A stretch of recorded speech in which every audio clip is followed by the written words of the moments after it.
All right, guys, a lot to digest this week. Coach, in the end, are you convinced that this next step, this settlement, is going to be good for college football?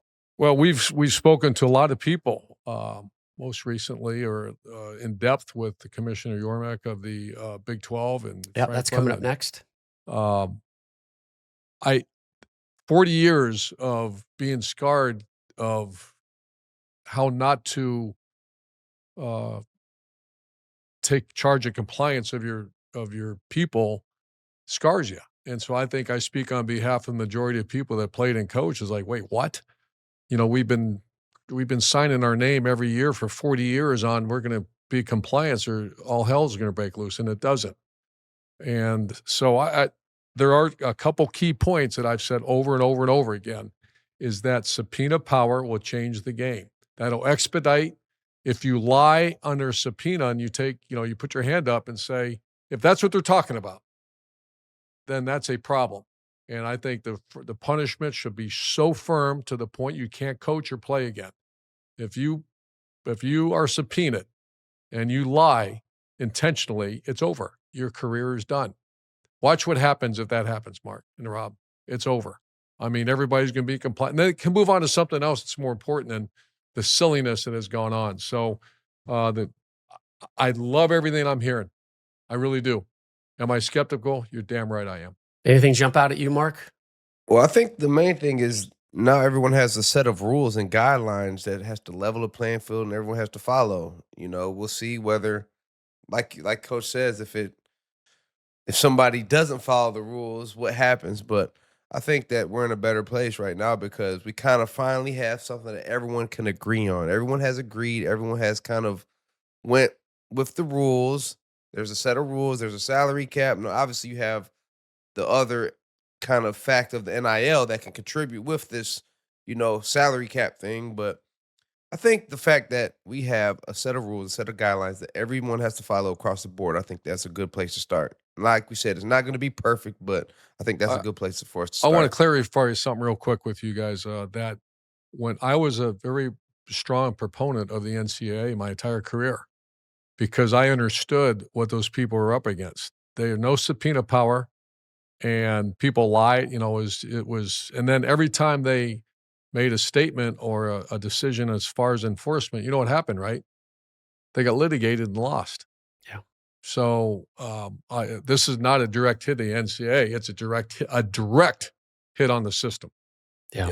But how about this? How about they got to put a value on your players now? What I mean? Like how much you're going to play your players? Like how do you know what this player is going to be? Their valuation is. You know what I mean? Well, I know when those roster numbers come out, players in the league, whatever league it is, are looking like he makes how much and I make where.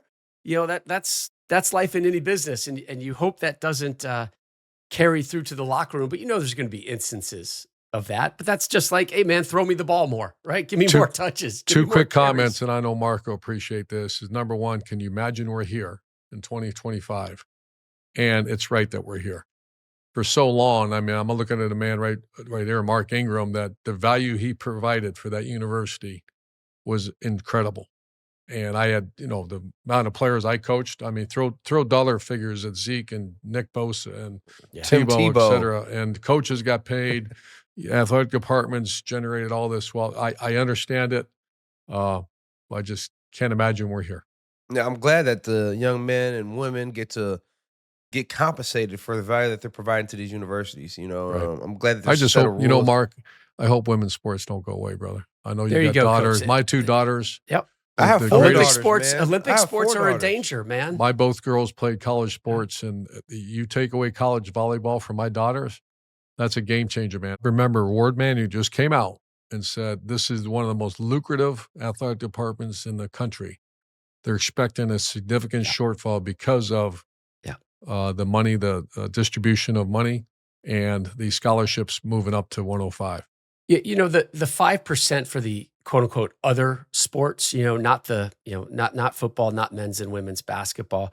Maybe it takes those Olympic sports just back to where they used to be, Mark, when you and I were playing, Coach, when you were playing, where, hey, you know what? A scholarship is fantastic. Right. That's awesome. I'm going to school to get educated, become smarter, become a better human in society, and I get to play this sport as well. And you're going to let me exactly go right. there for free. Yes. Again, back in my day, not to be the old guy mowing his lawn. That's what you in, played in socks and sport for. sandals, but like that's awesome.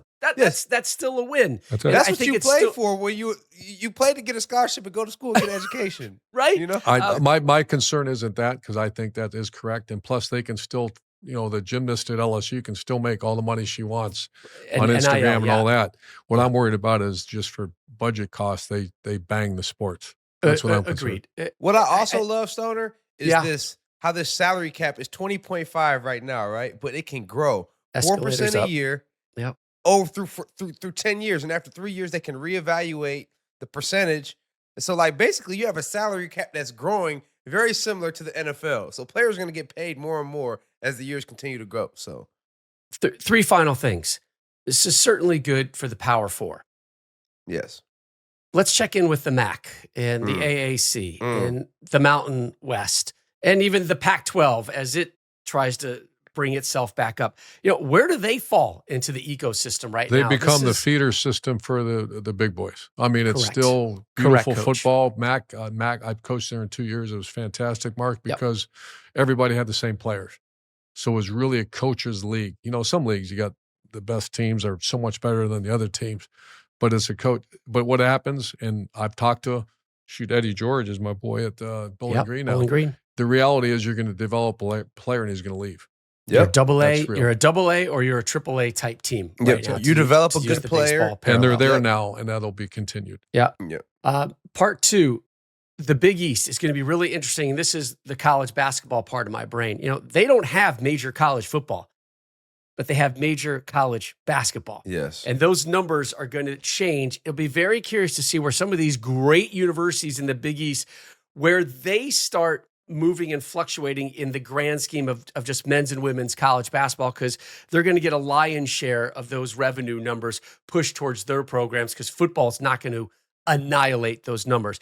And then you're going to have programs like a Stanford, a North Carolina, a UCLA. And I know there's others out there that excel in just about every sport, right? How are they going to break things down? What matters to them? There's going to be some universities out there that say, we need to be closer to 50-50, male and female sports. There's going to be other programs. Like, I would love to know what's happening at Stanford right now, because Stanford has dipped so significantly in the two big sports that matter money-wise, football and men's basketball. Do they say, you know what? We just got this influx of cash. Let's put all these chips into football. And we got to get our football program up, because if our football program is up, guess what? It raises everybody else up in our program.